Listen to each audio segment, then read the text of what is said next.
we didn't start scrimming till the Yay thing was finalized 100%. Oh, So the Egoist thing was more of like just raw data scouting, and really? So so you didn't even play any matches before no, you no, decided no, on no, this no, roster? no, no, no, no, no, no, no, no, we didn't. The, What? Okay. yeah, All right. What's up, everybody? Welcome to another episode of the podcast. It's been a long time, but I have a very good one today because I am joined once again by Ominous, the analyst for Bleed Esports. And this is about 24 hours or so since the announcement of Yay being signed to Bleed, something yeah, around there. yeah. So we've got a lot to talk about with this offseason, the whole Ascension run, and the signing of Yay. So let's just go ahead and get into it. First of all, how you doing? Yeah, I'm doing good. Just excited seeing all the news, all the signings, everybody talking about Yay, especially in APAC. Yeah. Yeah, I bet that's been pretty fun because I remember I talked to you a while ago and you said that this offseason was going to be pretty exciting for you guys. Yeah, Obviously, you had some troubles and some stuff to overcome with two of your players not being able to play after yeah. qualifying through Ascension, both because of age, correct? Or it was one age and No. one military Uh, service? yeah, one age, one military service. Okay. Cool. So yeah, let's go ahead and start there. I mean, can you just take me through your ascension a little bit? I think I watched a lot of the Americas tier 2. I didn't watch a ton of like Pacific tier 2 up until the Ascension tournament. But it seemed like you guys were pretty dominant throughout.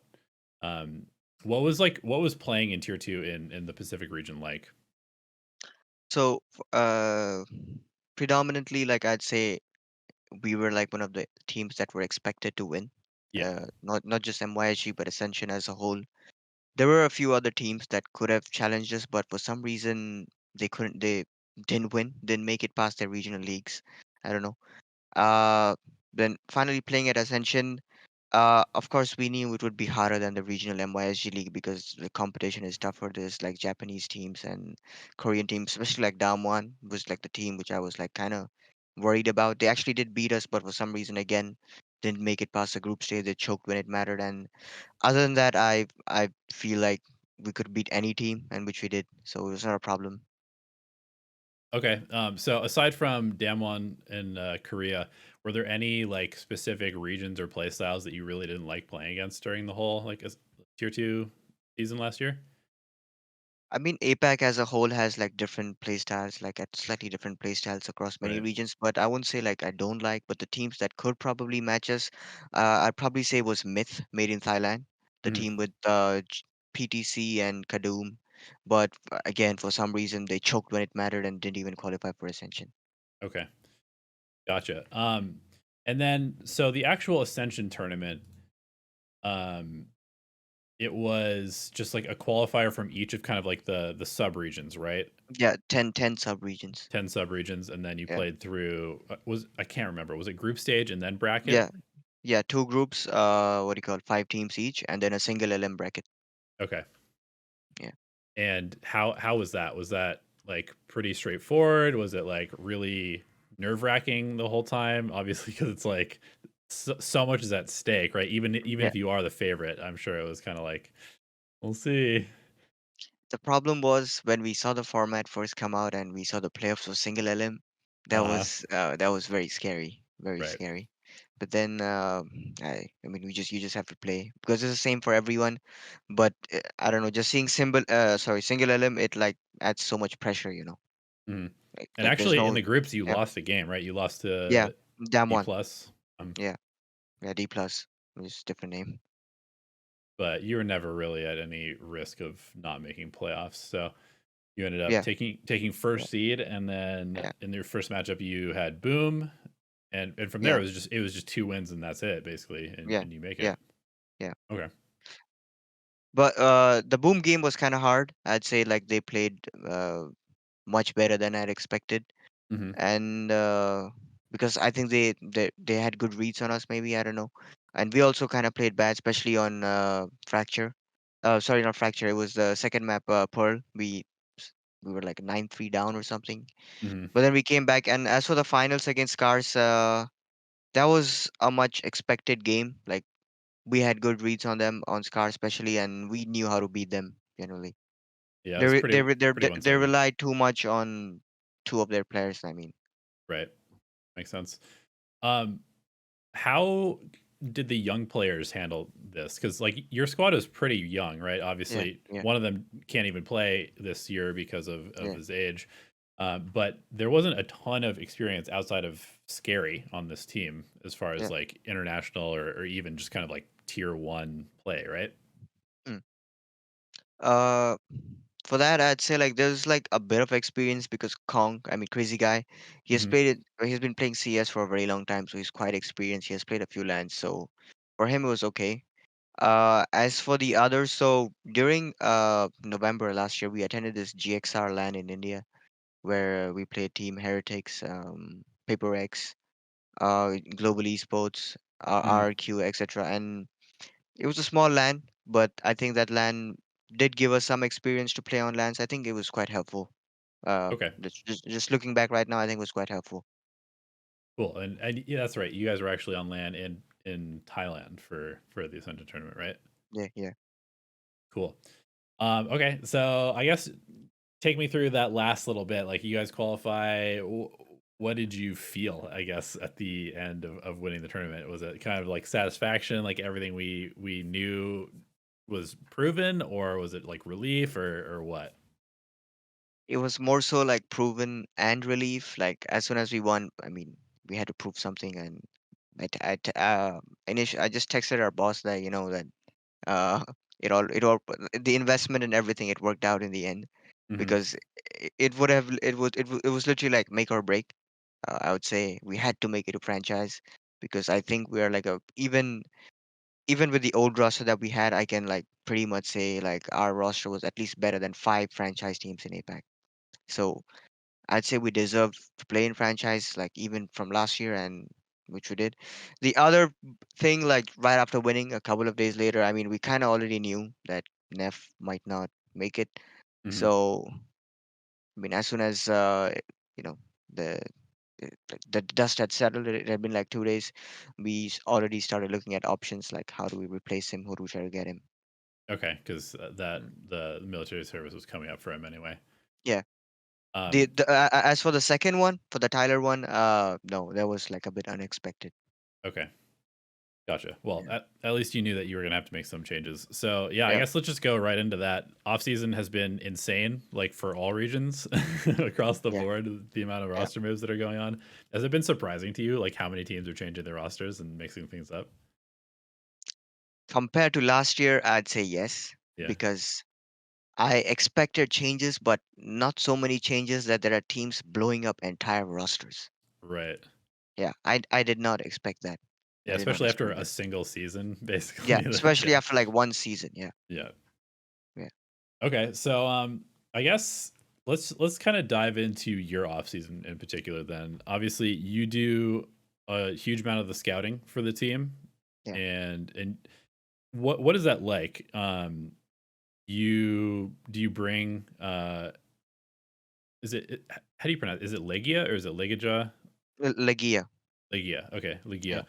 Legia. Do you just like present him with a bunch of options that you've sort of like handpicked by watching VODs and going through data and stuff like that, and then he kind of like goes through it again, and then you invite people for trials, or like what's your actual scouting process like at Bleed?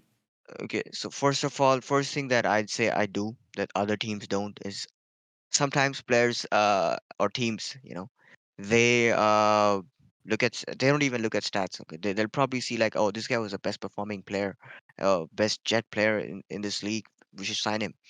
But the problem would be like on their team, let's say that the role that they're looking for is like a flex role, right? Hmm. So they'll try to sign this really crack jet player and they'll try to make him a The flex player. DRX way, Uh, yeah. there's many teams. I think DRX is not a good example. I mean, they're kind of okay with it, but Yeah, they're good at you'll it so far. I've seen some scrims of the new players that some teams have signed. You'll see it soon Sure. when the season goes live. Some players playing totally different roles. So as for me, I'll tell you like I personally don't do that at all.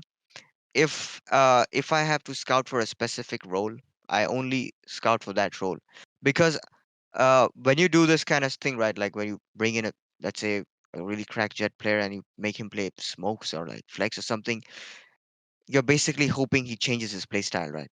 I mean, Hmm. it can work. Like the best example I can say is Moniet last year for Global Esports. He was a duelist player, one of the best raised players in Tier 2 APAC in 2021 and uh, I mean 2022, and he transitions really well to the controller role. But Hmm. such examples I feel like very rare. Like it happens maybe 2 out of 10 times, 8 out of 10 times it fails. So to avoid that risk, I generally like never do that. Like so what I generally do is if I have to look for a flex role, I look specifically for that role. For example, Neff, right? We had to replace him. Hmm. So first thing I did is I scouted like in the run it back database. Basically, what I do is you can just scout over like players by the agents they play. So I basically put in a bunch of like people who play Sentinels and what do you call initiators like Breach, Hmm. KO, etc. And after that, what I did is after I had the whole flex list of like 100 players or something, I filtered it out with the agents that Neff used to play for us. That was like Breach, Okay. Killjoy, especially particularly these two agents. And after that, basically it narrowed down the list to like I think 20, 15 to 20 players. And from there you begin the scouting process, looking at data. Then you again filter that down to like maybe 10 players. And the other among the 10 players, what we actually wanted to do was we wanted to sign an APAC player Hmm. and then the list was I think there were only 3 players actually in the entire of APAC which played the same exact roles as Nev played. Wow. Yeah, That's crazy and considering how many people are playing the game. yeah, Yeah. and by that I mean like the specific agents that he plays and to that caliber, that level. Right. Yeah. A certain Obviously, standard. yeah, you can find like maybe tier 2, tier 3 players who play those agents, but not to that level that we're looking for. Hmm. Uh, so there was like basically 3 names that went out, but uh, obviously then after that we found the Tyler problem, Juicy, Hmm. and so instead of signing someone from the APAC region, we also started looking for, because I feel like signing a flex player is a bit easier in the APAC region compared to like finding a good duelist here, And like especially why would you say that is? Just because people like, is that because like the pub scene, like the rank scene, is just everybody just like plays everything, or is there just why do you uh think that is? so there's like a bit of yeah, what you said is actually kind of right. It's basically of the playstyle also.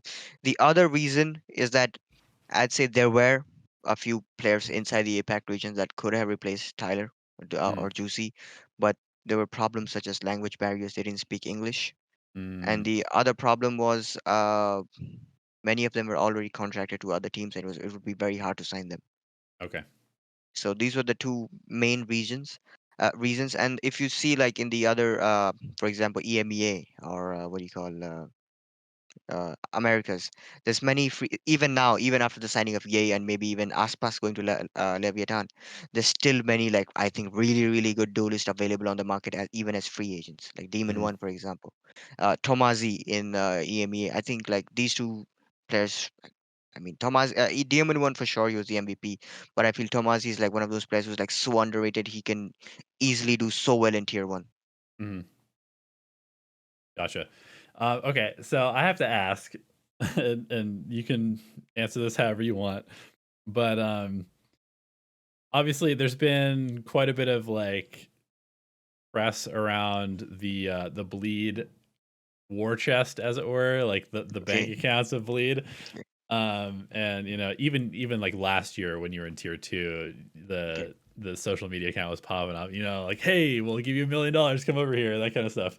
So what was sort of like your conversation with, I guess, management? Were they just kind of like, we don't care about the price, go get us the best team possible? Was it like, here's a budget that you have to work within?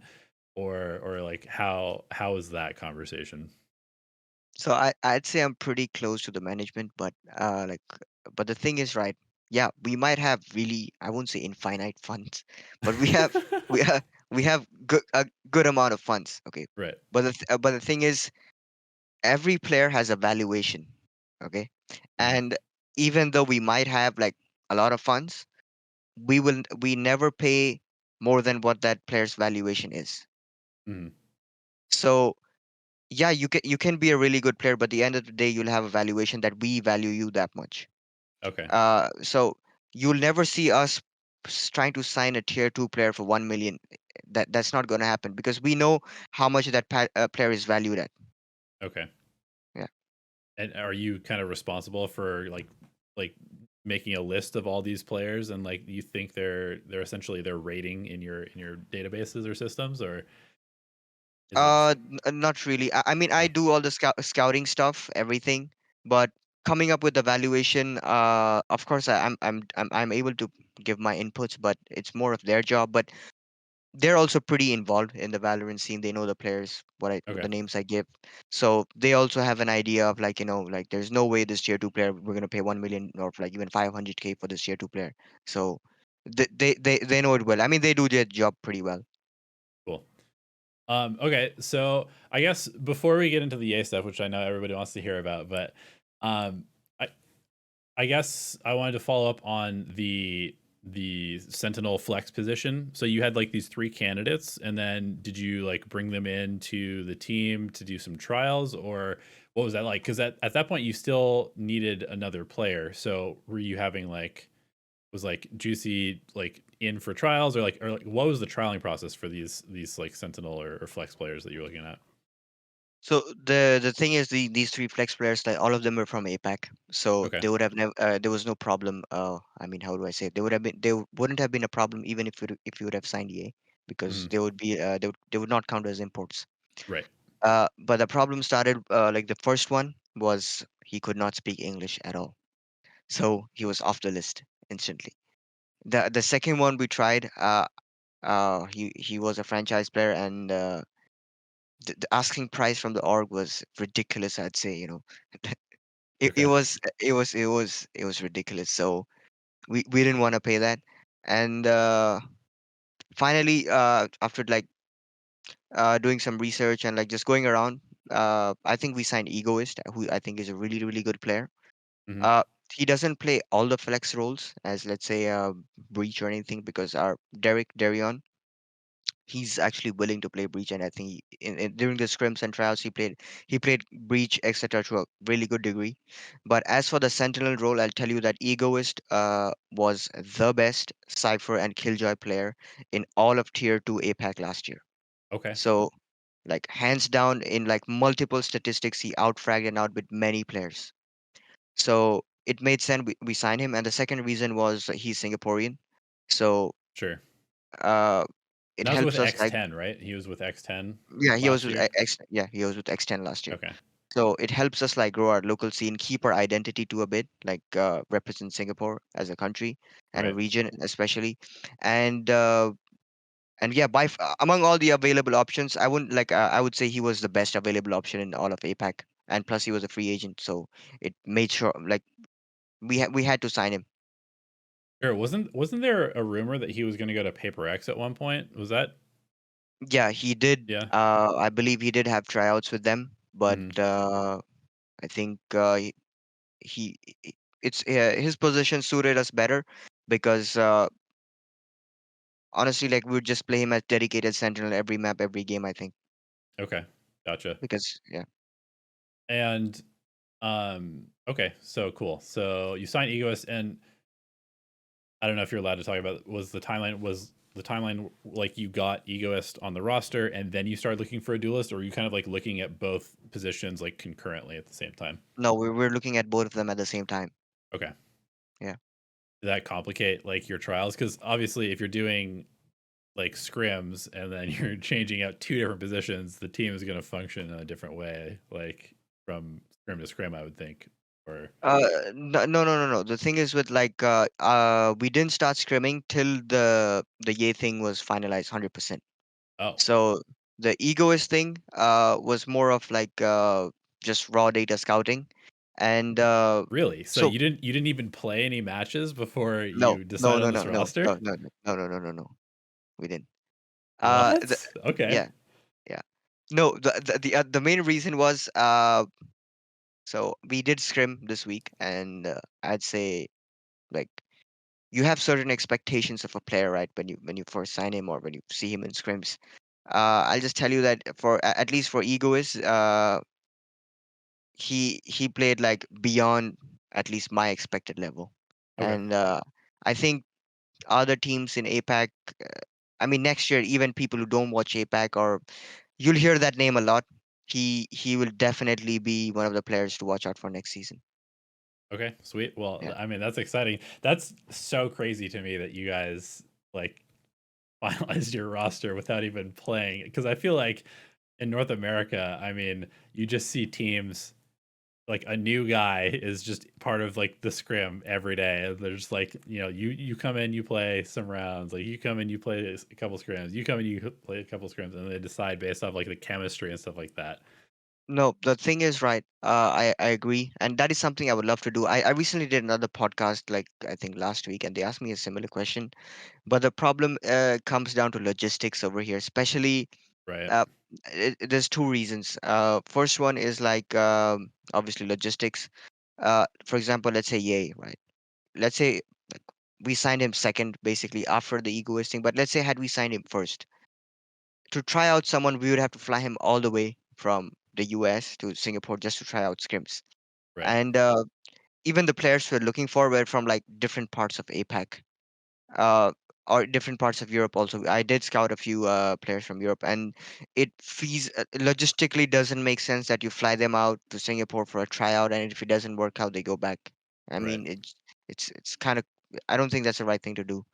And the other reason is basically many of the players we tried to sign were like how do I say it, restricted free agents, or were still contracted to the Mm, orgs, other okay. orgs. And it's very rare you see like these, in these cases the orgs let you have the player for a tryout. Like I don't think it ever happened to us. Most of them outright just say no. Interesting. Okay. Yeah, I Yeah, guess that does make some sense. yeah. Okay. So let's go ahead. Let's talk about Yay. Let's talk about Yay a Okay, little bit. okay. So obviously Yay is your import. You bring him in. I assume to play Duelist. Yeah, yeah. Okay. Um, and I mean, I guess Okay. the first thing that I want to ask is what were your thoughts about him last year based off of all the terrible things that happened and like the DSG part or anything that Cloud9 said, did any of that play any roles of like having hesitance of like, because obviously you can look at the stats of Ye in 2022, but then 2023 is just like, you know, you just throw all of that out, or is there some part of you that's like, trying to like pull some sort of like conclusions out of that as well to make a more informed decision? Honestly, if I say that it was not easy, but then we have had a similar case. For example, Crazy Guy. He was one of the best players in 2021 in Vietnam in this team called Big Bam. Mhm. And then he moved to Nigma Galaxy. It's a Filipino team with like it was a Filipino team with a mixed roster from people from different parts of APAC, and the team literally never won anything. Okay. And he had a very horrible time.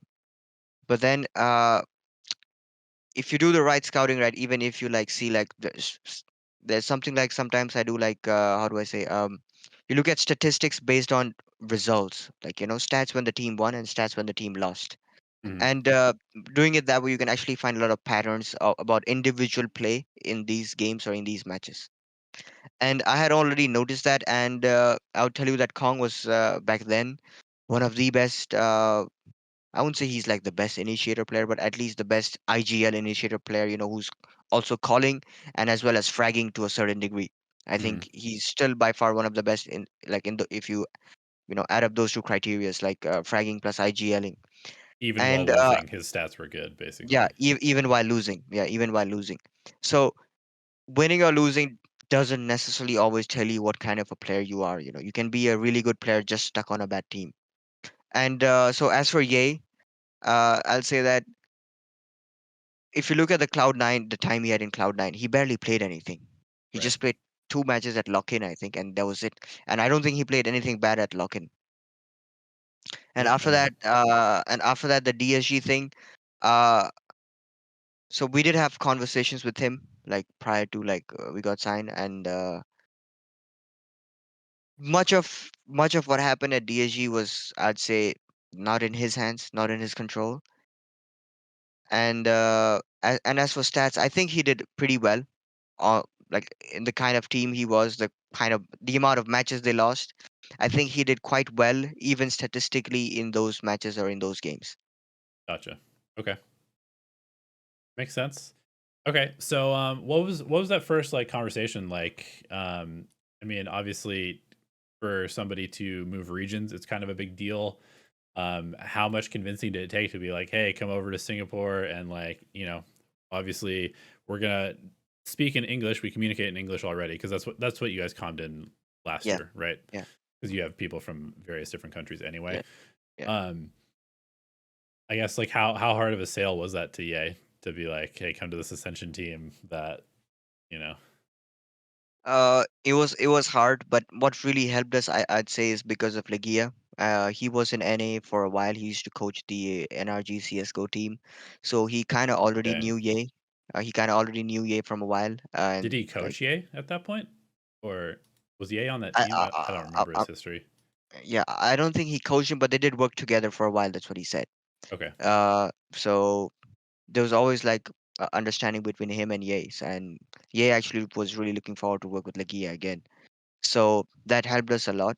And yeah, that was, I think, one of the main driving factors. Plus, like a chance to compete in a new region. He said he wanted, to try out new stuff in a new region, and he said he's willing to move to the APAC to compete in the APAC region. Like, I mean, not many players would even say that, but he agreed. And cool. yeah, That's awesome. All right. Well, I guess the next question would be what I mean, he's the duelist, but what is he gonna play? Right? Because Jet and Chamber are both I mean, Jet's still pretty good, but yeah, it seems like she's trending down a bit. Chamber's still not really like at that point where he was like super viable. I think mm, certain maps he's decent, but he's definitely nowhere near where he was before. Obviously, Ye has played some other stuff before. It seems like he's always just kind of gotten thrown on like, oh, we'll just put him on stage for this map just because what else is he gonna play? Do you guys have plans for? And obviously, you can't leak too much, but is he gonna be like a full on duelist? Like, is this like a Raze neon jet player that you have on your hands, or what? uh, so I mean, I can't really say much because there's we're still doing scrims, and we haven't even done all maps. It's just been 1 week. We have done like 3 maps, I think, Right. this week. So, but then he'll play. Okay, I'll just say he'll play Duelist wherever it's necessary. Like, Okay. yeah. Sure. There could be the new Duelist. I don't know, that's coming out. I don't know, in 2 months, 3 months, whenever, or if it's necessary, he could also play the Chamber. But basically the roles that he's most comfortable in, he'll play those. Okay. And does that require you guys to like drastically change your play style? I didn't watch too much of your games, but from what I remember, I mean, you guys were certainly a lot more disciplined and structured than a lot of the APAC teams, but you still got that APAC in you. So you're kind of Yeah, sending it from time to time. So yeah. Ye's always been more of like a controlled, kind of like very thoughtful, methodical duelist.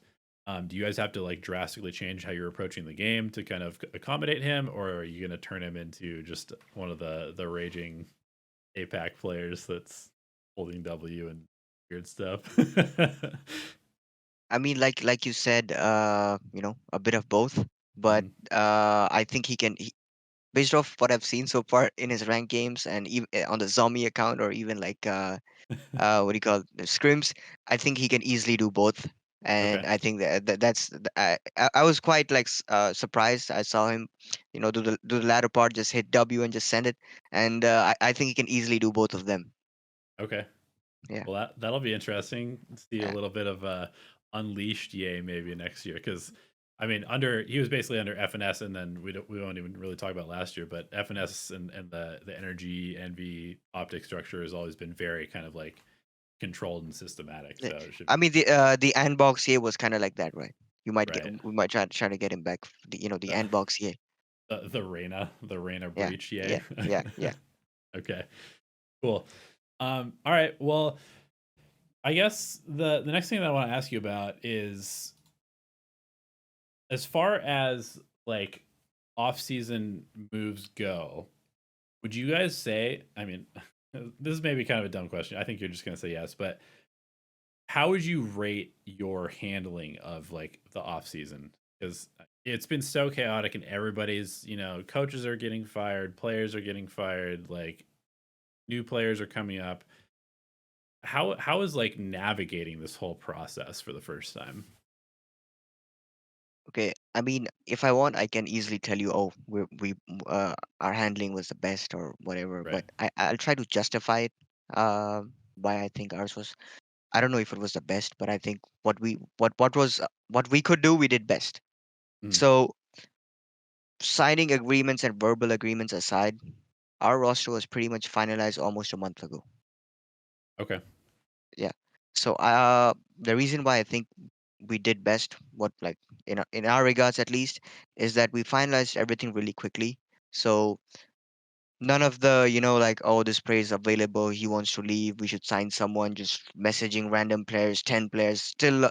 Even now, today's what, 1st of October, and there's still teams like looking for players.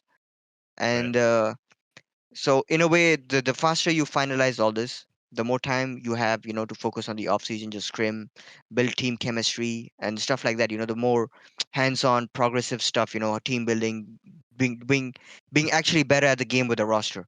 Right. So in that regard, I think we did a really good job because we knew exactly which players to sign, who to look for. But unlike many of the APAC teams, I feel are just shooting darts in the dark. Mm-hmm. Okay. And that systematic approach is something that you and Ligia have kind of built over the last year and a half or so, right? So you Yeah. guys work in concert for that. Um, is there any team in APAC or elsewhere that you think has kind of like done a good job building their new roster or solving the problems that they had in the off season? I mean, Paper X, but they just had to change one player, so I wouldn't say much.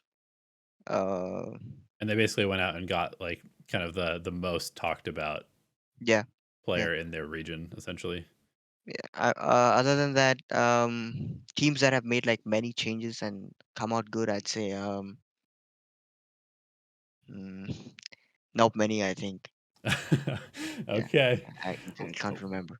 Well, Because many of the rosters are not finalized, right? Like teams that literally blew true. up the whole roster. For example, Zeta Division, I don't know who are they signing. Genji, I don't know who are they signing. So even Carmine Corp, I don't know. But if you want me to tell you like individual pickups that teams have had so far, I can name you some. But as a roster as a whole, I mean, I can't really say right till the whole roster is finalized. Yeah, it makes sense. Makes sense. Yeah. Okay. I probably shouldn't ask this. I was gonna say if you could name some of the other players that you were looking at besides Ye, but I won't go there because I feel like that's too much. Yeah. Yeah. Can you just tell me? Did you look for Duelist specifically? Did you look in all three regions? Did you look at Europe as well? Yeah. So the thing is, the APAC region, we needed that flex player.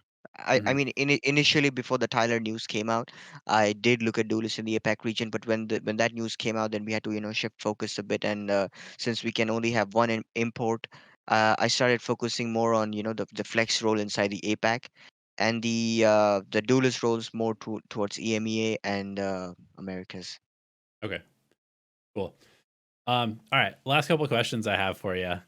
I'm curious to hear what you think about the new map and like what the map pool looks like these days, as far as like whether you think it's kind of like good or healthy, and maybe we can talk a little bit about the meta going into next year as well.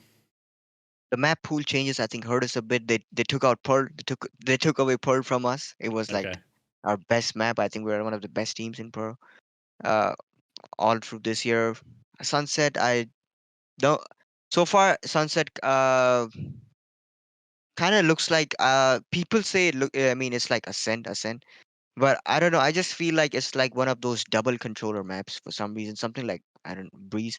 Uh, So there's no fixed comps or anything or meta, but I feel the comp that EDG ran the other day Yeah, pretty against good.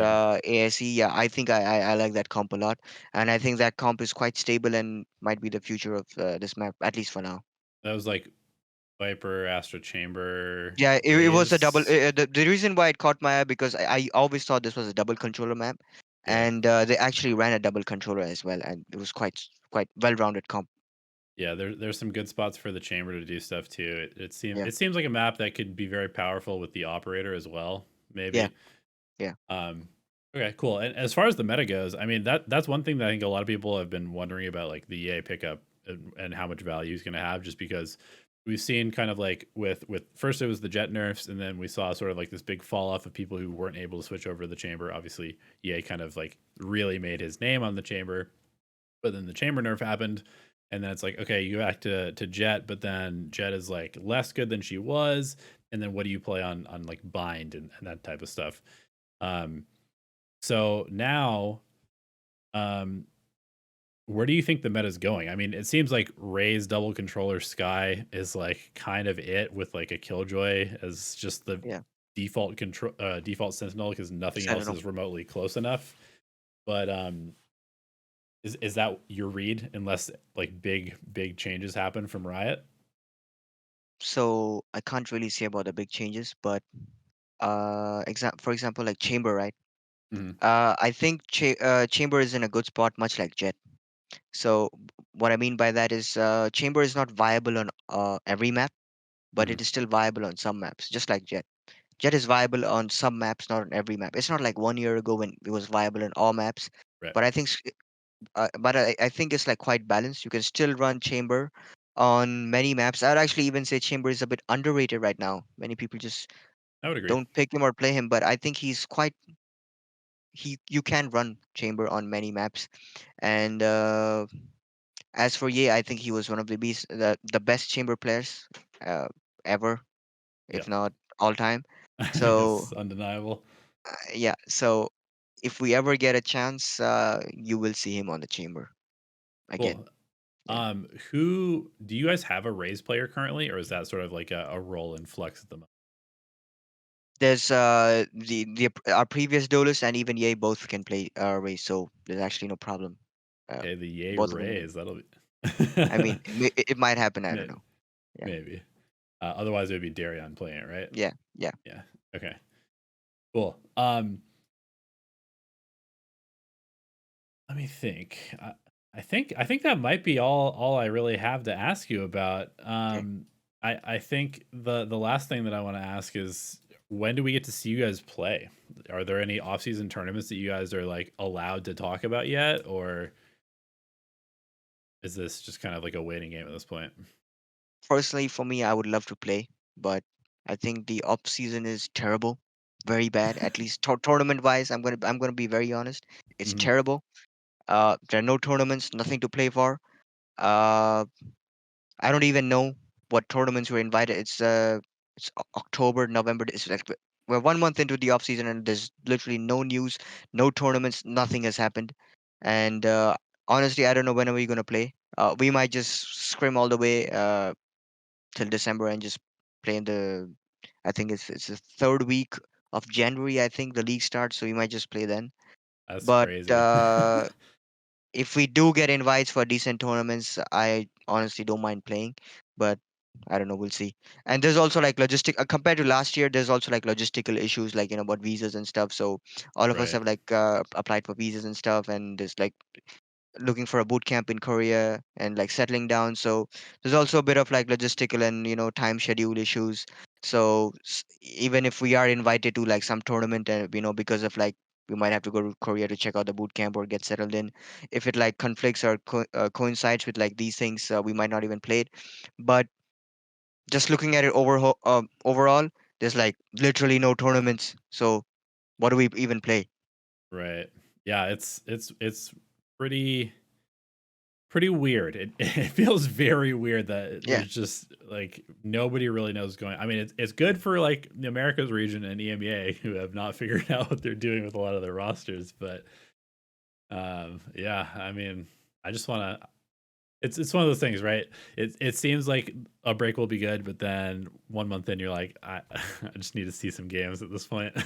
I don't know. I prefer the CS system where there's like 1 month break. I think it's fine. It's really good. Even 2 months break is fine. But anything beyond that with no tournaments, I think it's, I don't know.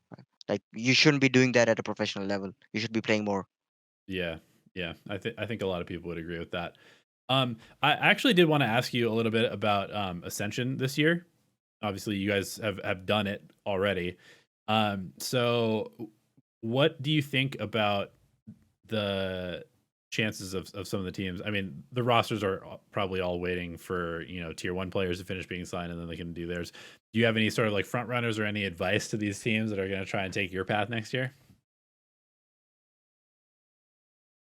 I think Ascension this year Ascension was except the EMEA, which was a bit surprising. I'd say Americas and APAC was very top heavy when it comes Mhm, to like Ascension. You kind of already knew at the start of the season which two teams would or three teams would be at least in the finals or semi-finals, if not who's gonna outright win it. mhm, I said about the guard and M80 way back, I think in December, and even in APAC, it would have been either us or Boom or Myth. I mean, Myth didn't even make it, so that was kind of a bit surprising. But overall, Boom, like I think that Boom game was harder than the final Scars game, the mhm. semi-final Boom game. And had they been on the other side of the bracket, I'm 100% sure Boom would have made it to the finals. Gotcha. So about like next year for teams, I don't know if it'll be like the same top heavy, or it might just be because I think it might be like, let's say for M80, it might be even easier for them next year. So uh it's just about all about being consistent. Like if you see us, for example, we lost two games all year. One Mhm. was a very unexpected game and the other game was a close game to Damwon. And the similar things can be said like for Apex in EMEA and like Right. M80, the guard. Like all these teams that you saw were like very very consistent. So Ascension as a whole, it's more about being consistent, because if you're not consistent in your regional league, there are at least from Apex point of view, there are other leagues that are definitely better than your league, and there'll be teams beating you. But if you're consistent, you build this winning mentality or winning habit that really really helps you. Because think about it, at least in APAC, all the sub leagues are online. Only Ascension is Right. LAN. Right. So you need to build this winning habit that takes you on LAN, and you continue it from there. Mhm. Okay, that makes sense. I got one more big question for you, and then a small one, and then I'll let you go. Okay. Um, if you were put in charge of a team right now, like let's say, some uber super billionaire from some other country is like, all right, I've seen what you did over at Bleed. I wanna get you in control of a team fully, out from under the tyranny of Legia. You don't have to Okay. answer to him Okay. anymore. What would you do to build a team? Where would you look first? Would you go coaching staff, IGL, and sort of like how would you go about actually like building out a team if you were in charge? First of all, I would sign a really, really good coach. I don't know who, there's many names, but the reason why I would sign a coach first is because at the end of the day, the head coach makes all the decisions, and he should have somewhat control. Like, even though I'll scout the players, he should somewhat have a final say, on the players he's looking for, or the profile of the player he wants, because he'll be the one controlling or working with the players for the year. Mhm. So obviously, he should know the players and have some say. So the first thing I would do is sign a really good coach, and after that, I would sign a good IGL, because he would be the one calling. And so the IGL and the coach, and obviously me as an analyst slash scout, we should have a good understanding. And from there on, we sign the other four players. Okay, so it's kind of like building out like a blueprint of how you want the team to run first before Yeah, looking yeah, at yeah, talent. yeah, yeah, Makes sense. And yeah. then as far as talent goes, do you think that there are specific roles that are more valuable than others, or is it just kind of like on a player by player basis? I'm gonna give you the example of like in football. You hear like they talk about the spine. So in spine, basically the football in football, spine basically means the goalkeeper, the Like the central middle of the defender. field, right? Yeah, yeah, the Yeah. middle of the field.